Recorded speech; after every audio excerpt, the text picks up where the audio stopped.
क्योंकि वो तो नास्तिक है ही और नास्तिक बना देगा। तो कई जगह उसको विद्वानों से, आने वाले भक्तों से परामर्श करना चाहिए।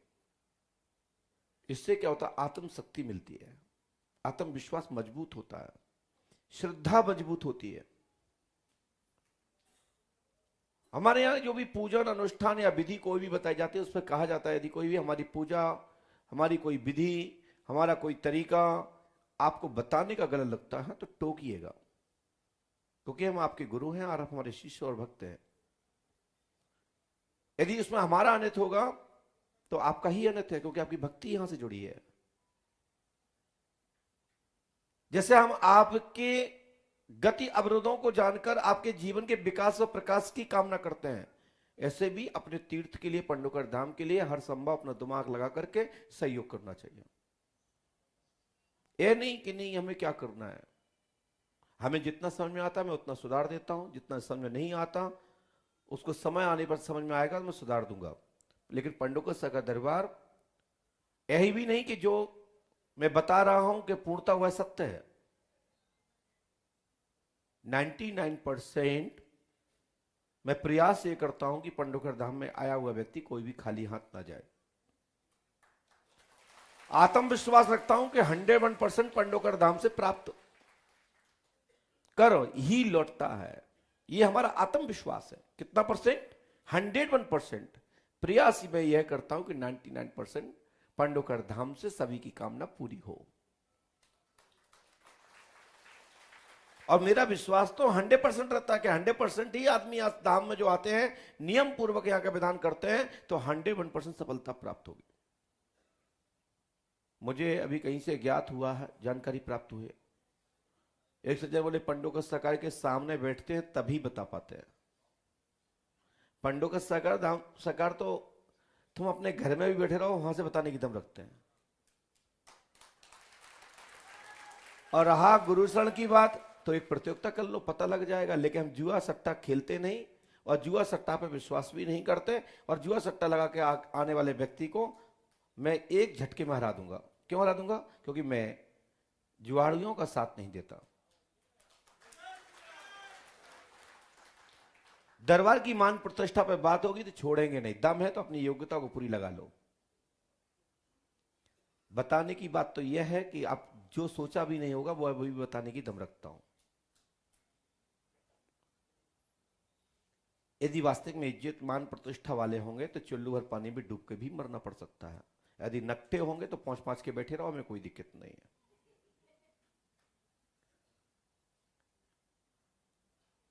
परंतु मुझे किसी व्यक्ति से प्रमाण की आवश्यकता नहीं पड़ती। मैं खुद ही दिन भर प्रमाण पत्र बांटता हूं। हमारे पास जो भी डिग्री है वो 100% है। किसी की ताकत नहीं कि हमारी डिग्री को कोई काट के दिखा दे। हमारे गुरु ने हमें डिग्री दे रखी है। मुझे किसी अन्य विद्यालय की आवश्यकता नहीं। मैं श्री हाथीवान महाराज का शिष्य हूं, बरहा धाम की गद्दी का मैं शिष्य हूं।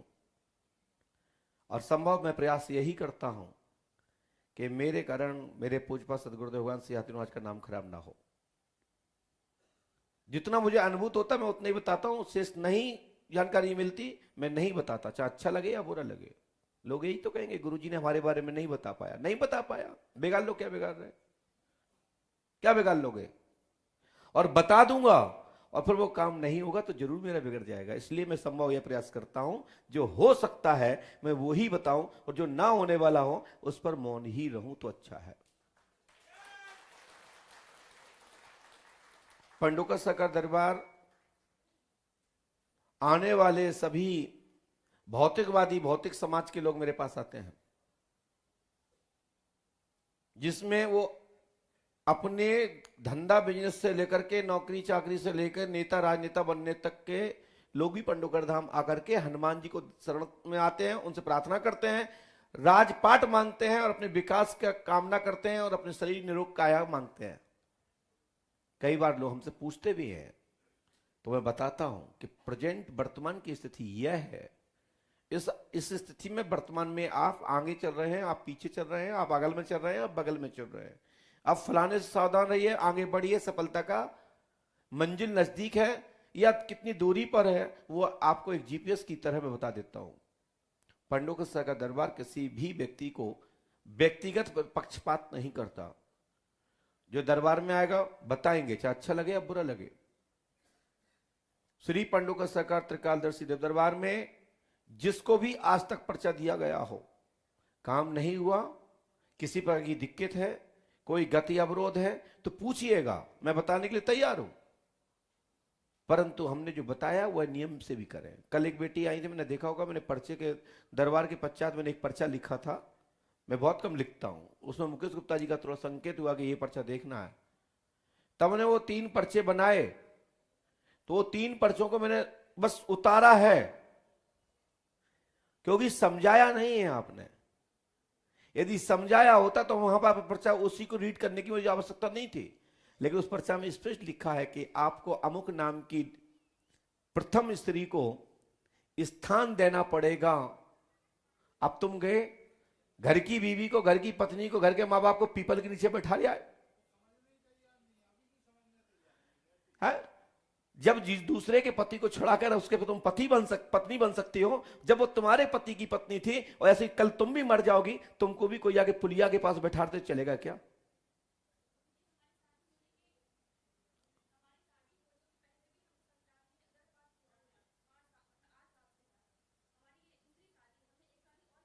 हमें उससे मतलब नहीं, मुझे इस स्थान से मतलब है। हमें इससे मतलब नहीं, हमें इससे मतलब है। अभी तुम इनकी पत्नी हो ना? पहले बैठ के सुनिए, अच्छे से सुनिए मेरी बात को। हाँ हाँ ठीक है, बैठिए। ये पर्चे में जो लिखा होता है वो पर्चे की तत्कालीन स्थिति लिखी होती है। कुछ कुछ चीजें जो होती हैं, जो पूर्वांत होती हैं, उस पर्चे में पूरा विधान से मैंने उस पर्चे को, तीनों पर्चों को मैंने इस पर्चे पर रीड किया है, किया ना? उसमें मैंने कोई भी नई भाषा नहीं जोड़ी, उसमें मैंने कोई नए शब्द नहीं जोड़े, उसमें कोई शब्द घटाए नहीं है। तीनों पर्चों को एक पर्चे पे लाया, उस पर निशान लगाते गए कि उस पर होना क्या है। ठीक है, तो आपके द्वारा आपको क्या कमी थी, क्या नहीं थी, मुझे उससे कोई मतलब नहीं है। कई लोग तो ये भी कह सकते हैं महाराज हमारी शादी नहीं हुई, शादी के पहले ही हमको बच्चादानी में गांठ थी। तो भैया गांठ तो थी, लेकिन अभी पर्चा बनाया, उसका प्रारंभ क्या जुड़ा है? आपके प्रेजेंट की स्थिति से क्या स्थिति है? यदि तुम ही अपने इस पति के या इस पत्नी के भाग्य में क्यों लिखे हो, उसको तारतम्य वहां से जोड़ा जाता है। और उसके बाद भी आस्था बहुत आवश्यक है। ये नहीं भगवान से आरती करो और शाम को भगवान को गालियां सुनाओ, मैंने ऐसा किया, मैंने पाठ किया, मैंने जाप किया, मैंने अनुष्ठान किया, मैंने लड्डू चढ़ाए, मैंने ये किया और मेरा काम नहीं हुआ। ऐसा नहीं होता है। यदि ऐसा होता तो महाभारत को एक बार अर्जुन और कृष्ण के बीच का संवाद पढ़िए, क्योंकि आप ज्यादा पढ़े लिखे हो, मानते हो ना मानते हो अलग बात है। अर्जुन ने भी भगवान साहब श्री कृष्ण ने जब प्रतिज्ञा कर दी, अर्जुन ने, एक आख्यान सुनाता हूं। यह दरबार इसलिए है कि सभी के गति अवरोधों को मैं व्यक्तिगत नहीं समझा सकता, एक एक व्यक्ति को संवाद नहीं कर सकते, क्योंकि मेरे पास इतना टाइम ही नहीं है। लेकिन इसी पर्चे को मैंने क्यों उठाया, मुझे तो पता भी नहीं था कि आप सामने बैठे होंगे, लेकिन मैं उसी पर्चे में क्यों बोल रहा हूं, क्योंकि यदि इस प्रकार के कोई और भी हैं तो वो हमारे पर्चे को देखें। हमारे पास बार बार वही पर्चे लेके आओगे तो हम कहते हैं हाँ, आपने अपनी जिसको शंका हो वो खड़े हो जाए, तो वे इतने खड़े हो जाएं कि सितंबर के नंबर आएंगे मार्च में, क्योंकि उन्हीं को नहीं समझा पाएंगे ना।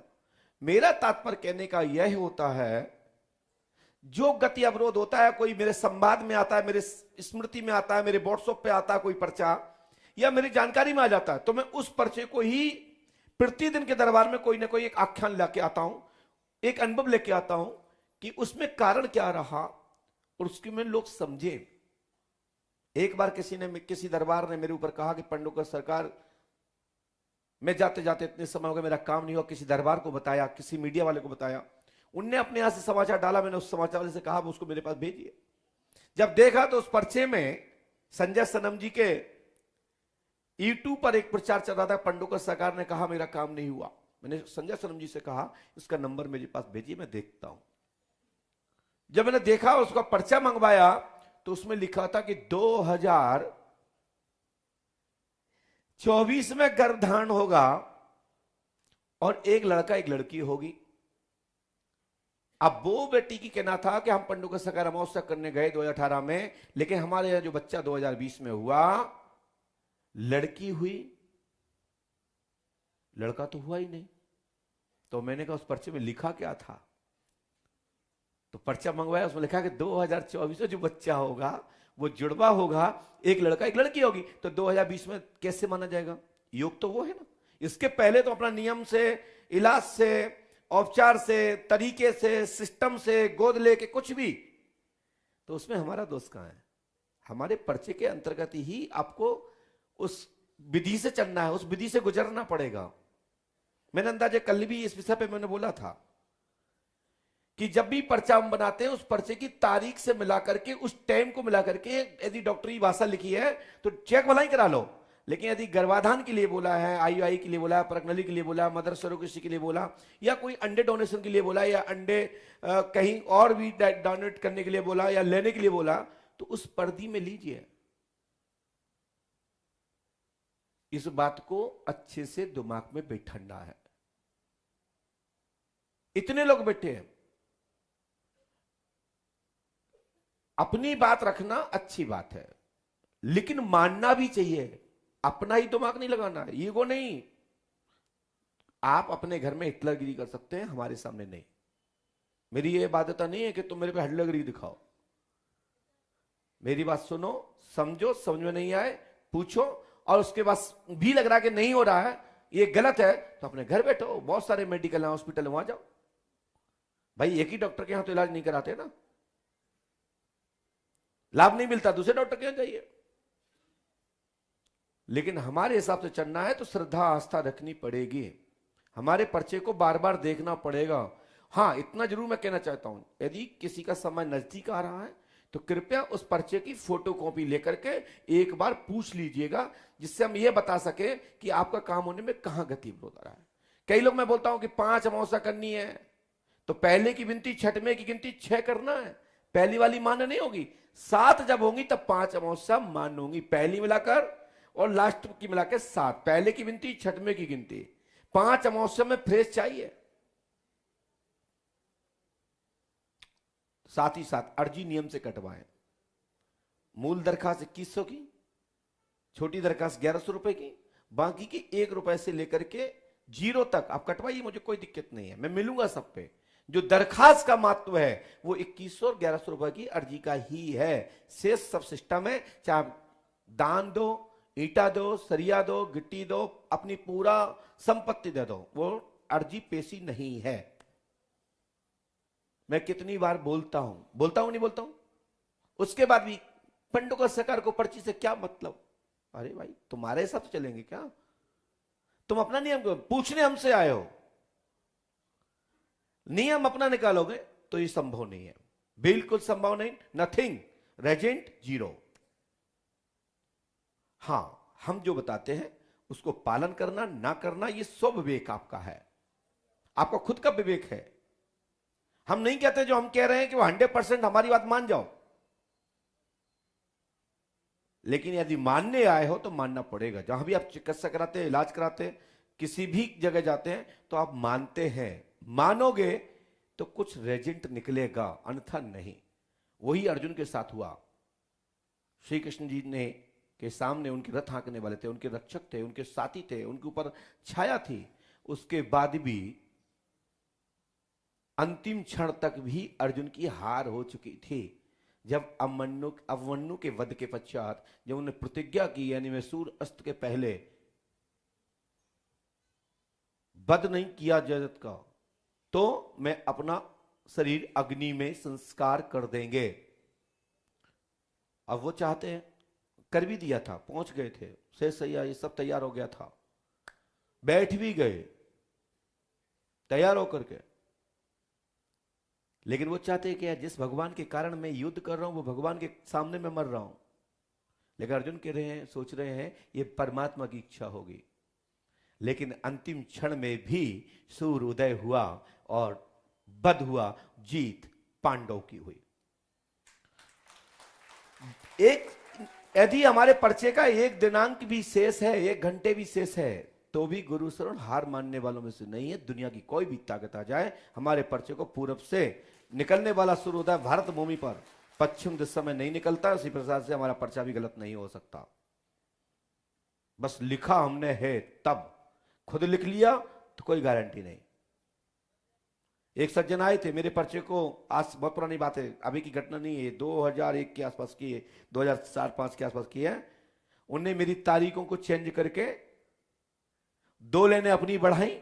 बोले वाह जी, आपने कहा था मिलती जुलती भाषा बनाई भाई। हमने कहा बेटा, हम जहां भी लिखते हैं वहां से एक पेन का एक नया तरीका मूवमेंट करता हूं।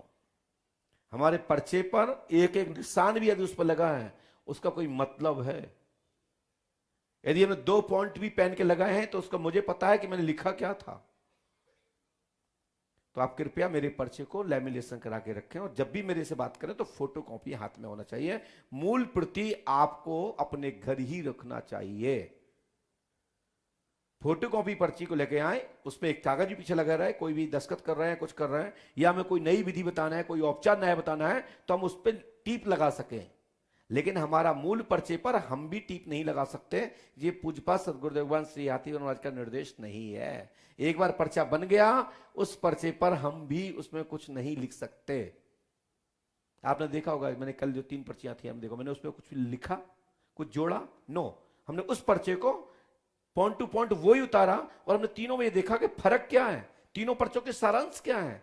तीनों पर्चों के जब सारांश देखते हैं तो एक ही सारांश निकलता है कि आपके घर में प्रेत बाधा है। क्या आपने मुझे बताया था कि आपने अपने घर की देवी देवीन को, किसी को पीपल के नीचे या किसी पेड़ के नीचे बैठा दिया? आपने मुझे बताया था? अरे उन्हें बताया, मुझे बताया था क्या? हमें तो इन्हें भी नहीं बताया। ये बेटे बोले हम तो बस तुमको भाप लिए ऐसे, तुमने आ जाओ मैं देख लेता हूं। अभी नहीं, ये नहीं, कल की बात कर रहा हूं। तो जब पर्चा लिखा जाता है तो पर्चे को लेमिनेशन करा के रखे। चलते दरबार की ओर, क्योंकि विलंब हो रहा है, क्योंकि एक ही पर्चे पर मैं ज्यादा बहस नहीं कर सकता। समझाने के लिए मैंने पूरा समझा दिया, प्रयास करिएगा, जो विधि लिखे उसको करें, सफलता मिलेगी, आशीर्वाद है। घर के कभी भी इज्जत को बाहर नहीं बैठा जाता है। महिलाओं को हमेशा घर के अंदर बैठा जाता है, पुरुष को घर के बाहर बैठा जाता है। तो नहीं बैठा रहा तो हम क्या करेंगे? हम जाएंगे बैठाने? क्या हमारे ब्राह्मण नहीं जाते? नहीं, अपने पंडित को दिखाइए, है ना, क्योंकि न मैं पंडित भेजता, न मैं किसी डॉक्टर का नाम बताता, क्योंकि डॉक्टर पैसे लेते हैं और पंडित दक्षिणा लेते हैं। काम नहीं होगा फिर पंडुखर गुरुजी फंसे। तासे ये अपना अपना देखो, डॉक्टर अपने हिसाब से देखो, पंडित भी अपने हिसाब देखो। हमारे यहाँ यज्ञ का गारंटी है भाई है। बोलिए पंडुखर सरकार की, सदगुरुदेव भगवान श्री हाथीवान जी महाराज की जय। जय श्री राम।